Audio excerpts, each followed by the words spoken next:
고린도전서 15장 12절부터 22절까지 있는 말씀, 오늘은 제가 말씀을 읽도록 하겠습니다. 여러분 눈으로 말씀을 잘 따라 읽으시기 바랍니다.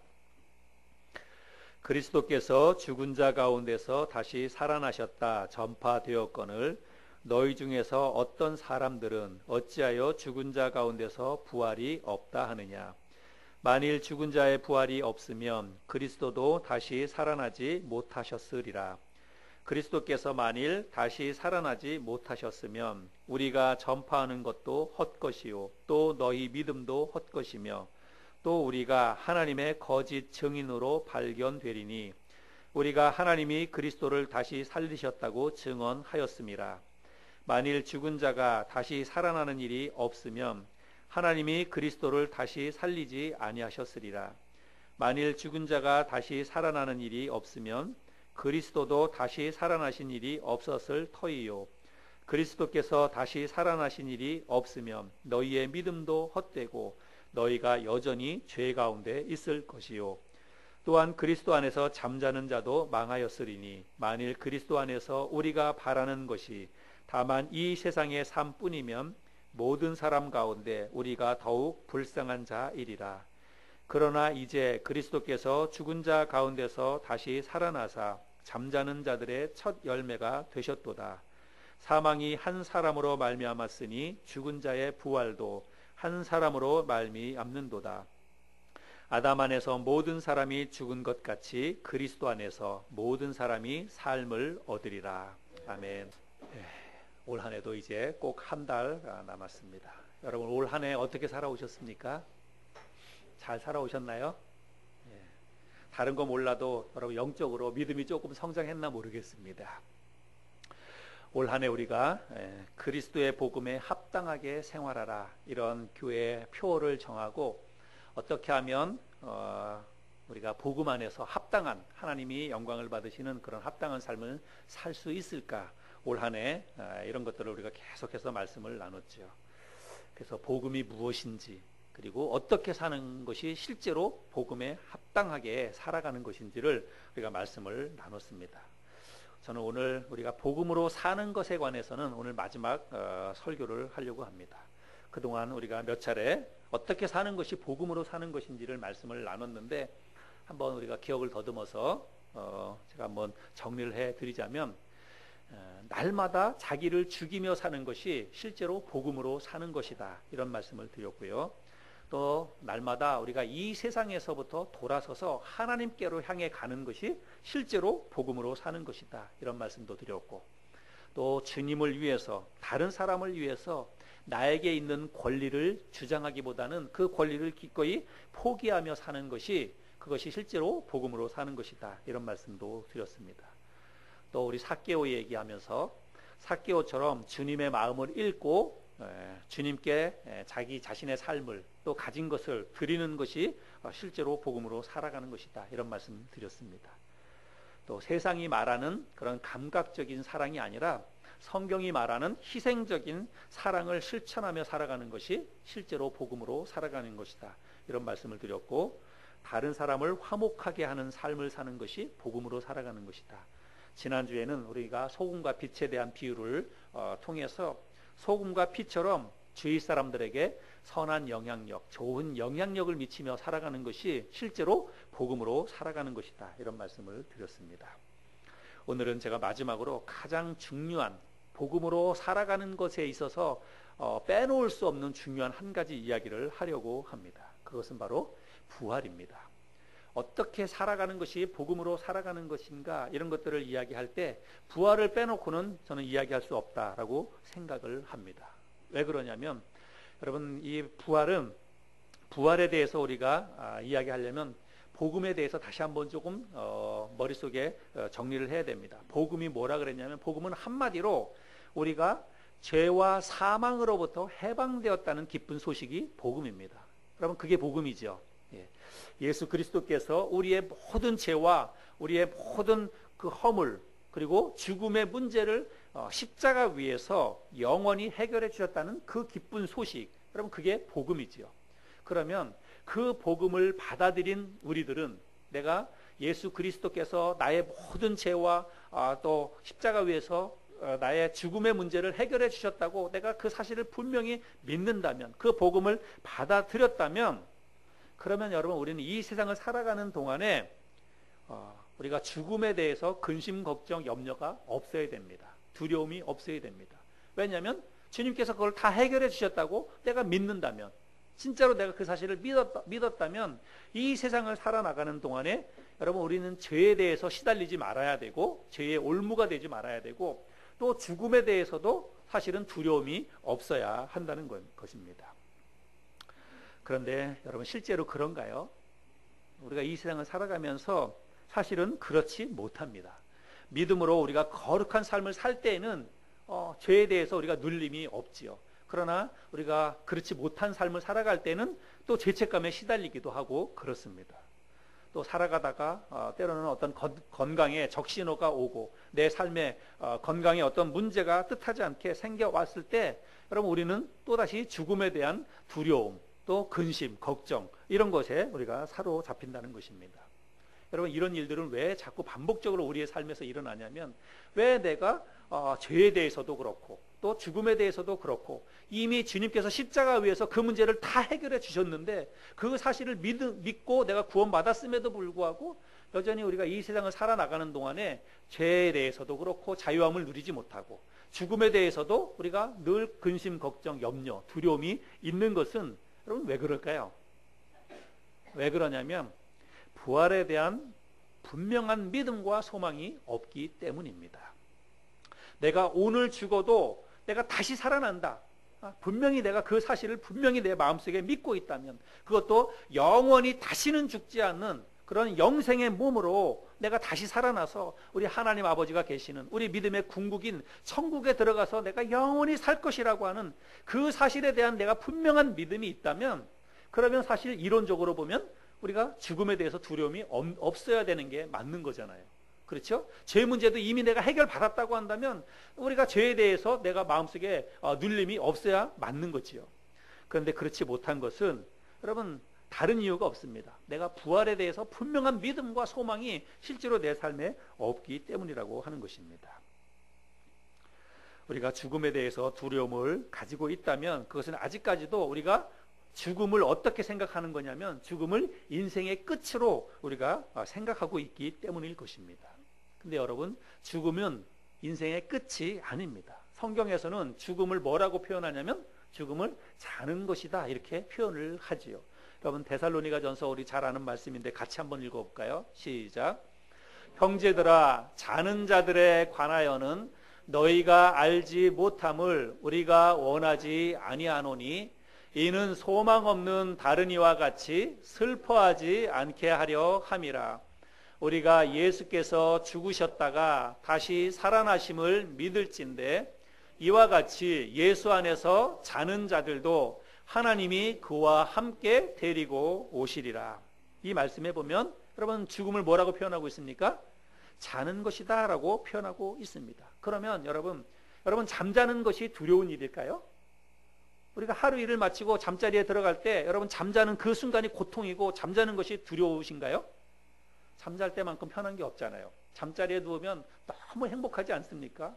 오늘 하루도 내가 잘 살았구나. 또 이렇게 편안하게 잠자리 들 수 있다는 것이 너무 기쁘고 감사하고 그러면서 우리가 잠자리에 들지요. 여러분 잠자는 것은 결코 두려운 일이 아닙니다. 잠자는 것은 애통할 일도 아니고 슬퍼할 일도 아닙니다. 왜냐하면 동이 트고 아침이 밝아오면 우리가 새롭게 깨어나기 때문이지요. 여러분 우리는 죽음도 이와 같이 생각할 수 있어야 됩니다. 죄와 죽음의 문제를 우리가 진짜 성경에서 말하는 것처럼 우리가 그렇게 믿고 받아들여야 한다는 사실입니다. 그래서 죽음을 우리가 믿음으로 바라보고 믿음으로 받아들여야 됩니다. 단지 그냥 머리로만 이해하고 그냥 성경 지식으로만 아는 것이 아니라 실제 믿음으로 받아들여서, 그래서 이 세상을 살아나가는 동안에도 이 죄 문제로부터 그리고 죽음의 이 어떤 두려움으로부터 우리가 벗어나서 진정한 자유와 진정한 기쁨을 누리며 살아가야 하는 거예요. 여러분 그것이 진짜 복음으로 살아가는 것입니다. 내가 예수 믿고 하나님의 자녀가 되었다고 하는데도 불구하고 여전히 내가 죄에 눌려 살고 여전히 죽음에 대해서 두려움 가운데 살고 또 죽는 것이 근심, 걱정, 염려가 되고 그런다고 한다면 여러분 우리는 뭔가 지금 내가 실제로 믿는 거하고 지금 성경에서 말하는 거하고 지금 다른 삶을 살고 있는 것입니다. 그래서 내가 성경이 하나님의 말씀인 것을 내가 분명히 믿는다면 그리고 내가 복음을 받아들여서 하나님의 자녀가 되었다면 예수 그리스도는 십자가에 죽으시면서 하신 일이 뭐냐면 우리를 죄와 사망으로부터 해결해 주신 것입니다. 그 사실을 내가 믿었다면 여러분 나는 이 세상을 살아나가는 동안에 죄와 그리고 죽음으로부터도 자유함을 실제로 우리가 누리며 살아갈 수 있어야 된다는 말씀입니다. 그러기 위해서는 우리가 부활에 대해서 분명한 믿음을 가져야 한다는 사실입니다. 죄 문제, 죽음의 문제를 해결하는 열쇠는 여러분 여기는 다른 거 없습니다. 오직 부활밖에는 없습니다. 부활을 빼놓고 어떻게 우리가 죽음의 문제를 이야기할 수 있겠습니까? 또 그 죄도 죄의 결과로 인해서 죽음이 찾아왔는데 그렇다면 죄 문제, 죽음의 문제를 해결하는 것은 다른 데가 없어요. 오직 부활밖에는 없다고 하는 것입니다. 그래서 우리가 부활에 대한 분명한 믿음과 흔들림 없는 이 소망을 갖는다면 실제로 내가 머리로만 알고 있는 게 아니라 실제로 내 마음속에 그거를 확실한 하나님의 말씀이고 진리고 나에게 일어날 일이라고 내가 분명히 믿는다면 여러분 우리의 삶 가운데 많은 그런 변화들이 있으리라고 생각을 합니다. 실제로 우리의 삶이 기쁘고 또 실제로 우리의 삶 가운데 두려움이 사라질 것이라고 저는 그렇게 믿습니다. 그런데 여러분 오늘날 교회는 다녀도 부활을 믿지 못하는 사람들이 여러분 많이 있습니다. 부활에 대해서 압니다. 성경에서 말하고 목사님들이 강대상에서 이야기하니까 부활이 무엇인지 잘 압니다. 예수님이 부활하셨다는 사실도 다 압니다. 그런데 여러분 부활에 대해서 아는 거하고 내가 부활을 실제로 내 마음속에 믿고 있는 거하고는 다르다는 거예요. 내가 부활에 대해서 실제로 분명히 그 사실을 내가 믿는다면 정말로 자연적으로 우리가 그냥 이치적으로 생각할 때 우리는 죄로부터 그리고 죽음으로부터 진정한 자유함을 우리가 누리며 살아갈 수 있어야 된다는 말씀이죠. 여러분 죽음이 모든 인생들에게 찾아온 필연적인 사건이에요. 이 세상에 안 죽는 사람 있습니까? 죽음은 모든 사람들이 한 번 겪어야 할 불변의 사건입니다. 부활도 마찬가지입니다. 부활도 역시 예수 믿는 모든 그리스도인들에게 일어날 불변의 사건입니다. 저와 여러분들이 오늘 이 본문에 있는 이 말씀을 통해서 우리가 이 사실을 분명히 깨닫고 우리의 삶 가운데 죄와 죽음으로부터 자유함을 누릴 수 있는 그런 오늘 이 시간이 될 수 있기를 바랍니다. 여러분 오늘 본문 말씀 12절 말씀에 보면 그리스도께서 죽은 자 가운데서 다시 살아나셨다 전파되었거늘 너희 중에서 어떤 사람들은 어찌하여 죽은 자 가운데서 부활이 없다 하느냐 이렇게 말씀하고 있죠. 여러분 성경 당시에 지금 이 성경 말씀이 기록될 당시에 예수님을 따르던 제자들이 전하는 복음은 어떤 복음이었냐면 부활의 복음이었습니다. 이 당시에 제자들이 베드로라든지 바울이라든지 이런 사람들이 나가서 전하는 복음은 무엇이냐면 예수 그리스도께서 십자가에 죽으셨다가 3일 만에 다시 살아나셨습니다. 그것을 전하는 거였어요. 그 사실을 전하는 일이었습니다. 그런데 오늘날에도 마찬가지지만 그 당시에도 예수님의 제자들이 나가서 예수 그리스도께서 십자가에 죽으시고 죽은 지 3일 만에 부활하셨다는 이야기를 이야기하면 사람들이 그렇습니까? 그런 일이 있었습니까? 라고 하면서 믿는 것이 아니라 대부분의 사람들이 도대체 무슨 말 같지도 않은 얘기를 하느냐, 사람이 죽었다가 어떻게 다시 살아나느냐라고 하면서 안 믿는 거예요. 오늘날 사람들이 안 믿는 것처럼 이 당시에도 대부분의 사람들이 그것은 말도 안 된다라고 이야기하면서 믿지 않았다는 것입니다.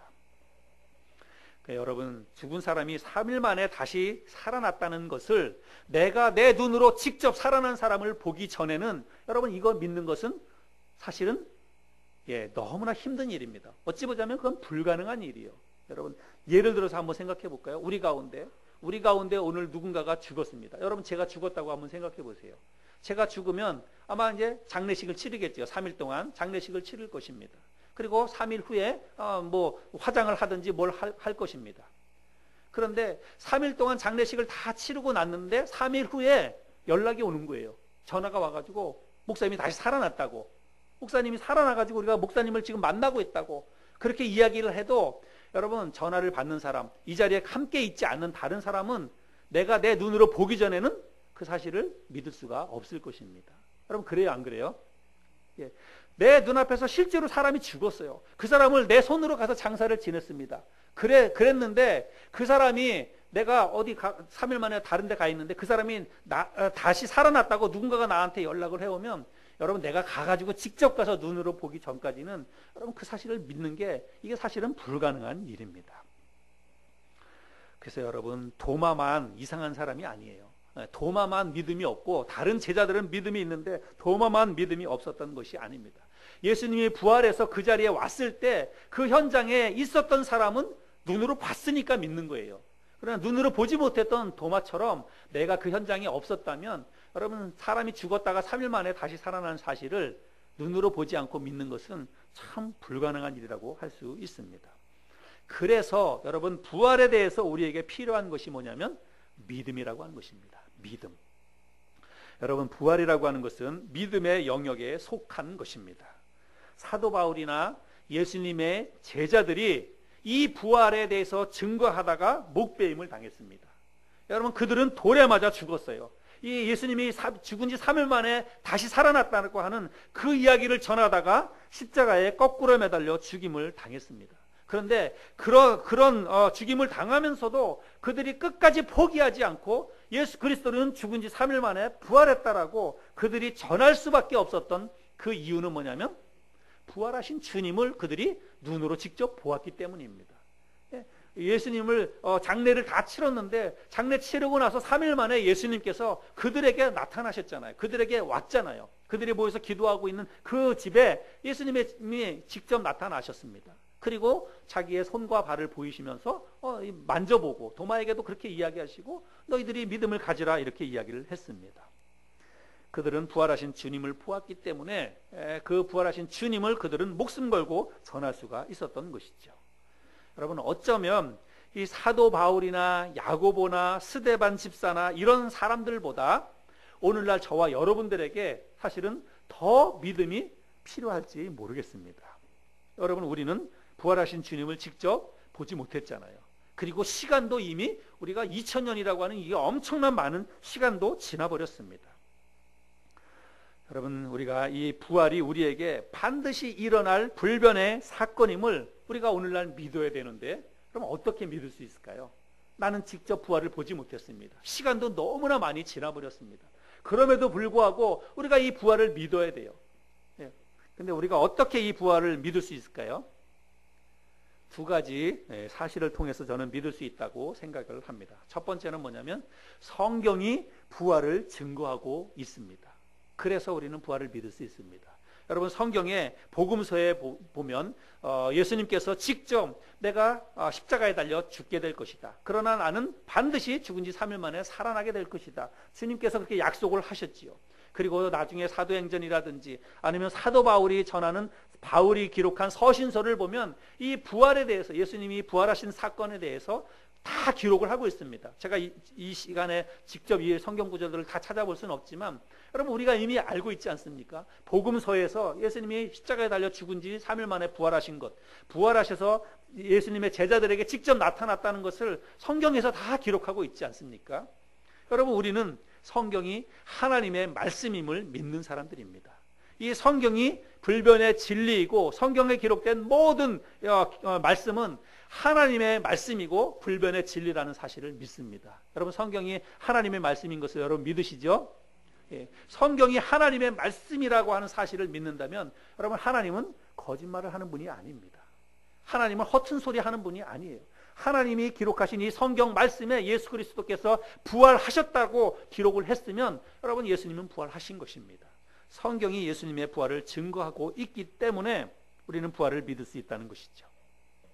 또 하나는 뭐냐면 여러분 부활의 실제적인 케이스가 있기 때문에 우리가 부활을 믿을 수 있다는 것입니다. 전례가 있기 때문에. 오늘 본문 말씀을 읽었는데 다시 한번 읽어볼 테니까 여러분 읽기만 해도 복이 되는데 12절부터 19절까지 말씀을 제가 다시 한번 읽어보겠습니다. 부활에 대한 전례예요. 그리스도께서 죽은 자 가운데서 다시 살아나셨다 전파되었거늘 너희 중에서 어떤 사람들은 어찌하여 죽은 자 가운데서 부활이 없다 하느냐. 만일 죽은 자의 부활이 없으면 그리스도도 다시 살아나지 못하셨으리라. 그리스도께서 만일 다시 살아나지 못하셨으면 우리가 전파하는 것도 헛것이요 또 너희 믿음도 헛것이며 또 우리가 하나님의 거짓 증인으로 발견되리니 우리가 하나님이 그리스도를 다시 살리셨다고 증언하였음이라. 만일 죽은 자가 다시 살아나는 일이 없으면 하나님이 그리스도를 다시 살리지 아니하셨으리라.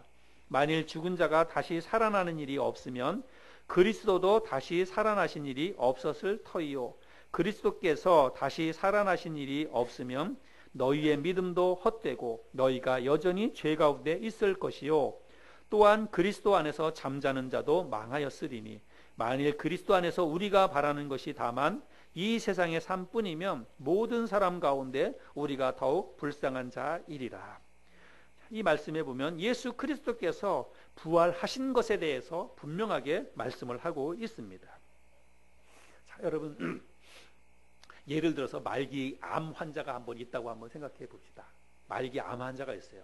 그런데 의사가 이 환자에게 더 이상 가망이 없습니다. 가족들에게도 더 이상 가망이 없습니다. 이제 죽음을 준비하십시오. 만약에 그렇게 이야기했다고 한번 가정해 볼까요? 주위에 있는 모든 사람들도 그냥 이렇게 모습을 볼 때 이제는 더 이상 희망이 없구나, 죽을 수밖에 없구나. 만약에 우리가 그렇게 이제 사람들도 이야기한다면, 그리고 실제적으로 그 암에 걸린 사람 가운데 단 한 사람도 살아난 사람이 없다고 한다면, 그러면 우리는 절망할 수밖에 없을 것입니다. 어떤 암에 걸렸는데 그 암에 걸린 사람 가운데 살아난 사람이 한 사람도 없다, 지금까지. 그렇다고 한다면 그 암에 걸린 환자뿐만이 아니라 주변에 있는 모든 사람들도 당연히 절망할 수밖에 없을 거예요.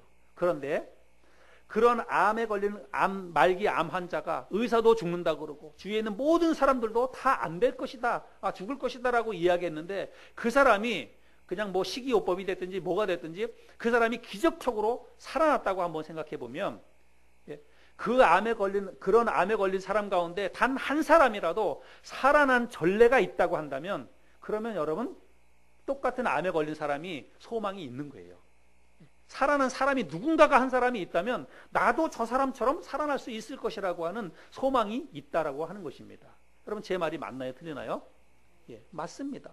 누군가 한 사람의 전례가 있다면 여러분 다른 사람도 그렇게 될 수 있는 거예요. 전례가 하나도 없다고 한다면 그러면 소망이 없지만, 그런 말기암 환자 가운데 살아난 사람이 있다고 한다면 그러면 나도 소망을 가질 수 있다고 하는 것입니다. 여러분 우리가 부활에 대한 믿음과 소망을 우리가 가질 수 있는 그 근거는 뭐냐면, 첫 번째는 성경이 그것을 약속하고 있고 하나님이 그것을 약속하고 있고, 또 하나는 그 죽은 사람 가운데서 살아난 전례가 있다는 것입니다. 예수 그리스도께서 우리에게 그 전례를 보여주셨다는 것이죠. 20절 오늘 본 말씀 20절부터 22절 말씀해 보면, 그러나 이제 그리스도께서 죽은 자 가운데서 다시 살아나사 잠자는 자들의 첫 열매가 되셨도다. 사망이 한 사람으로 말미암았으니 죽은 자의 부활도 한 사람으로 말미암는도다. 아담 안에서 모든 사람이 죽은 것 같이 그리스도 안에서 모든 사람이 삶을 얻으리라. 아멘이죠? 여러분 예수 그리스도께서 죽은 자 가운데서 다시 살아나셔서 잠자는 자들의 죽는 자들의 첫 열매가 되셨다고 이야기하고 있습니다. 그래서 여러분 그리스도의 부활은 우리와 어떤 연관이 있냐면, 그리스도의 부활은 우리가 다시 살아날 것에 대한 증거라고 하는 것입니다. 내가 부활할 수 있다, 나도 그리스도처럼 부활할 수 있다고 하는 그런 살아있는 증거가 된다는 사실입니다. 여러분 우리는 그리스도가 부활하셨던 것처럼 우리도 언젠가 반드시 부활하게 될 것입니다. 여러분 부활을 믿으시나요? 정말로 여러분들이 부활을 믿는다면, 이건 하나님의 약속입니다. 하나님께서 우리에게 약속을 주셨죠. 그런데 정말 중요한 것은 뭐냐면 부활을 믿어야 돼요. 예수 믿는 모든 사람들 어떻게 보면 우리의 신앙의 가장 중요한 요소는 내가 부활을 실제적으로 내 마음속에 믿고 있느냐 안 믿고 있느냐인데, 여러분 부활을 분명하게 우리가 믿어야 됩니다. 그런데 중요한 것이 또 있어요. 부활에 대해서 우리가 잊지 말고 기억해야 할 중요한 사실이 있습니다. 부활을 믿어야 되는데 어떻게 믿느냐예요. 어떻게 믿느냐라고 하는 거냐면 죽었다가 내가 언젠가 나중에 부활하게 될 것이다. 주님이 다시 재림하시는 그때 내가 부활하게 될 것이다. 여러분, 그렇게만 믿으면 안 된다는 것입니다. 물론 그것이 사실이에요. 내가 언젠가 죽으면 다시 부활하게 될 것입니다. 언젠가 우리 주님이 이 땅에 다시 오실 때 내가 부활하게 될 거예요. 그게 사실입니다. 그러나 여러분, 제가 언젠가 여러분 천국 하나님의 나라를 여러분 설교할 때 뭐라고 얘기했습니까? 천국 하나님의 나라는 예수 믿는 사람들이 죽어서 가는 곳이 아니다. 제가 그런 말씀을 드렸죠. 여러분, 우리는 천국은 예수 믿는 사람들이 언젠가 죽어서 갈 곳이라고 이렇게 생각하는 것은 너무 막연한 거예요. 너무 먼 미래입니다. 여러분, 물론 천국은 예수 믿는 사람들이 죽으면 가는 곳이 맞습니다. 그러나 예수 그리스도께서 이 땅에 오셔서 제자들에게 이야기할 때 천국은 여기 있다 저기 있다 이야기하지 말고 천국은 이미 너희들 가운데 있느니라 이렇게 말씀하셨어요. 천국은 이미 예수 그리스도께서 이 땅에 오심으로 인해서 천국은 이미 시작된 것입니다. 그래서 내가 하나님이 내 삶 가운데 주인이 되십니다. 내가 하나님이 나의 삶 가운데 주인이 되셔서 나의 삶을 인도해 가시고 내가 하나님이 나의 삶의 주인이라고 인정하고 하나님의 주권을 인정하고 하나님의 통치 안에 내가 들어가면 여러분, 우리는 이 세상을 살아가는 동안에도 하나님이 다스리시는 나라, 그 천국을 이 땅에서도 경험할 수 있는 거예요. 예수님께서 제자들에게 그거를 경험하라고 이야기하는 것입니다. 그냥 죽어서 나중에 가는 그런 천국만 생각하지 말고, 그것도 천국이지만 이 땅을 살아나가는 동안에도 너희들이 천국을 좀 누려라. 하나님이 너희 삶 가운데 역사하시는 것을 좀 누리며 이 땅에서도 천국을 경험해라. 주님께서 제자들에게 그렇게 말씀하셨어요. 그래서 여러분, 나도 이 땅을 살아가는 동안에 내 삶의 주인이 내가 아니라 하나님이 나의 삶의 주인이십니다. 하나님이 나의 모든 것들을 다스리시고 인도해 가십니다. 이렇게 믿고 모든 주권을 하나님의 앞에 맡기고 믿음으로 그렇게 살아가면 여러분, 우리는 진짜로 실제로 이 땅에서도 하나님이 역사하시는 하나님의 나라 천국을 경험할 수 있다는 것입니다. 여러분, 부활도 마찬가지예요. 부활도 막연하게 그냥 언젠가 죽은 다음에 내가 부활하게 될 것이다. 언젠가 예수님이 재림하실 때 일어날 그런 사건으로만 여기고 있으면 여러분, 부활은 나에게 아무런 능력도 되지 못합니다. 나에게 그 어떤 기쁨도 주지 못해요. 내가 이 땅을 살아가는 동안에 부활이 나하고 아무 연관이 없는 사건이기 때문에 그렇습니다. 그래서 여러분, 부활은 우리가 그렇게만 생각하면 안 된다는 것입니다. 부활을 우리가 어떻게 생각해야 되냐면, 여러분, 부활은 전제 조건이 뭐예요? 부활은 반드시 죽음을 전제로 합니다. 죽지 않고 부활하는 것은 없습니다. 부활은 죽은 사람이 다시 살아나는 거예요. 그러면 여러분, 우리는 지금 우리가 이 땅을 살아나가는 동안에도 여러분, 죽음이 우리에게 멀리 있습니까? 아니잖아요. 우리는 실제로 죽음이 내 삶 가운데 지금 나와 함께하고 있다는 사실을 우리는 인정할 수밖에 없습니다. 우리는 하루하루 살아가면서 죽음이 내 인생에 이미 시작된 사건이에요. 죽음이. 그렇다고 한다면 부활도 여러분 이미 내 삶 가운데서 시작된 사건이라고 하는 것입니다.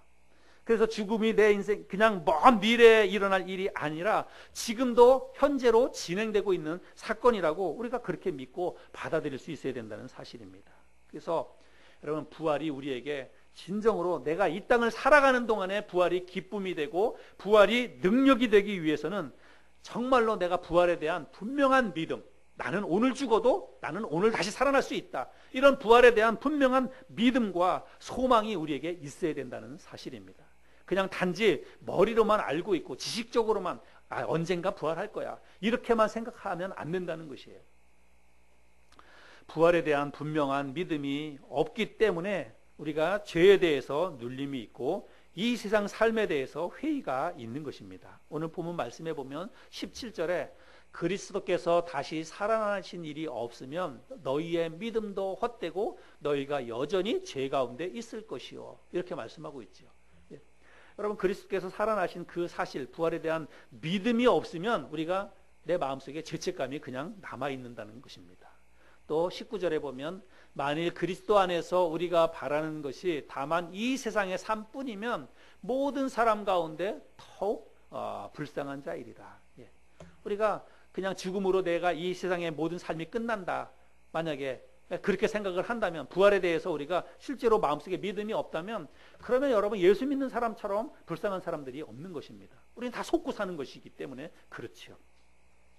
여러분, 부활에 대해서 분명한 믿음을 가지시기 바랍니다. 성경에서 약속하고 있고 예수님께서 부활하셨습니다.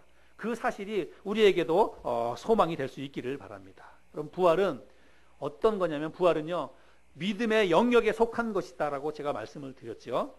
여러분, 부활은 믿음이에요. 내가 부활은 믿을 때에 그것이 실제로 나의 삶 가운데 실상이 된다고 저는 그렇게 믿습니다. 히브리서 11장 1절에 보면 우리들이 잘 아는 말씀이 있죠. 믿음이 뭐냐면, 믿음은 바라는 것들의 실상이요 보지 못하는 것들의 증거다, 이렇게 말씀하고 있습니다. 믿음이 뭐냐면, 믿음은 손앞에 내 손 안에 딱 쥐어지는 게 아니에요. 눈에 보이지 않아도 내가 그 사실을 믿고 가면 실제로 그것이 내 삶 가운데 실제가 된다고 하는 것입니다.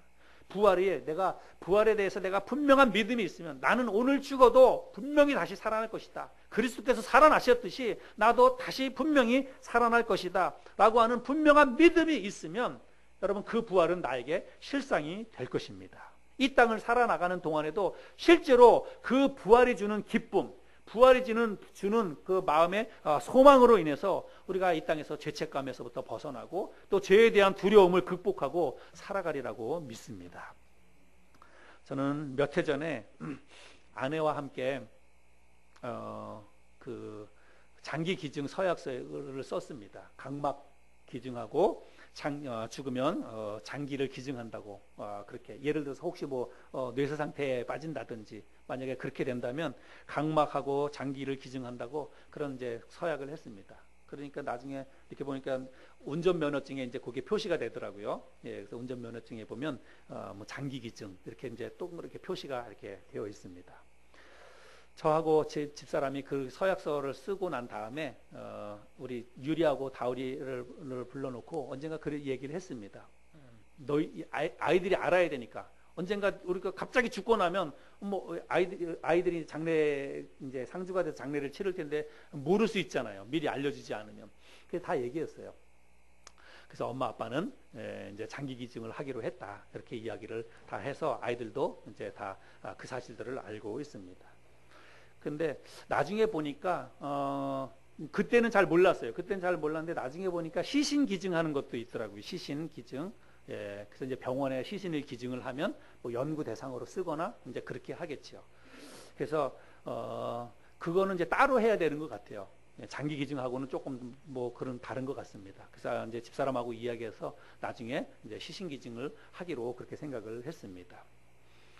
아마 여러분 가운데서 그렇게 하신 분들이 있을지 모르겠습니다. 근데 제가 그것을 제 아내하고 함께 우리 장기 기증을 하기로 그렇게 결정하게 된 이유는 뭐냐면, 지금 살아갈 때 이 몸은 그저 아무것도 아니라고 하는 사실을 깨달았기 때문입니다. 지금 가지고 있는 이 육체는 그냥 정말로 성경에서 말하는 그냥 흙덩이에 불과하다, 죽으면 한 줌의 흙으로 돌아가는 흙덩이에 불과하다라고 하는 사실을 깨달았기 때문입니다. 우리가 나중에 성경에 약속한 것처럼 부활의 몸을 입을 거예요. 이 몸이 아닙니다. 전혀 새로운 몸이에요. 지금 살아가고 있는 이 몸이 아니라 하나님이 주시는 영원한 생명이 있는, 죽지 않고 썩지 않는 영원한 몸으로 내가 다시 부활하게 될 것이라고 하는 그 믿음이 분명히 있기 때문에, 지금 가지고 있는 이 장막과 같은 텐트와 같은 이 몸은 아무것도 아니에요. 이거 그냥 어디에다 갖다 놓는들, 뭘 화장을 하든지 매장을 하든지 그냥 병원에 시신 기증으로 내맡기든지 그건 하나도 중요한 것이 아니라고 하는 사실을 깨달았습니다. 그래서 이 시신은 그냥 당연히 그냥 혹시라도 조금이라도 도움이 된다면, 누군가에게 도움이 된다면 그렇게 하는 게 좋겠다라고 생각을 해서 그냥 아무 부담 없이 그렇게 했습니다. 지금도 그렇게 하는 것에 대해서는 너무 잘했다라고 생각이 됩니다. 그리고 목사여서가 아니라 여러분들이나 저나 똑같이 하나님에 대한 성경 말씀을 믿고 있는 사람들이기 때문에, 우리가 정말 성경 말씀을 믿는다면 여러분, 죽는 것에 대해서 두려움이나 혹은 걱정이 없어야 합니다. 저는 정말 그래요. 죽는 거에 대해서 두려움, 걱정 그런 게 없습니다. 그냥 조금 염려가 되는 것은 그냥 남겨진 사람들, 우리 아이들, 자녀들 슬퍼하고 아쉬워할 그런 거에 대해서만 좀 안타까운 마음이 있지, 여러분 죽는 거에 대해서는 하나도 두려움이 없습니다. 왜냐하면 죽음이 인생의 끝이 아니기 때문입니다. 우리는 성경에 말씀하고 있는 것처럼 반드시 부활하게 될 것입니다. 썩지 않는 몸으로 영원히 살아갈 그 영생의 몸으로 다시 살아나서 내가 꿈꾸고 내가 기대하고 소망하는 그 하나님의 나라 천국에 가서 내가 사랑하는 주님과 함께, 내가 섬기는 그 하나님과 함께 영원히 살 것을 내가 믿기 때문이에요. 여러분에게도 그런 믿음이 있으리라고 생각이 됩니다. 여러분, 우리 부활에 대해서 분명한 믿음을 가집시다. 내가 부활에 대해서 분명한 믿음을 갖고 살아가게 될 때에 우리가 이 땅을 살아가는 동안에도 그 부활이 우리의 삶 가운데 여러분 놀라운 삶의 능력으로 나타날 거예요. 내가 부활에 대해서 분명한 믿음과 소망이 있다면 그럼 뭐가 두렵겠습니까? 병드는 게 두렵겠습니까? 죽음이 두렵겠습니까?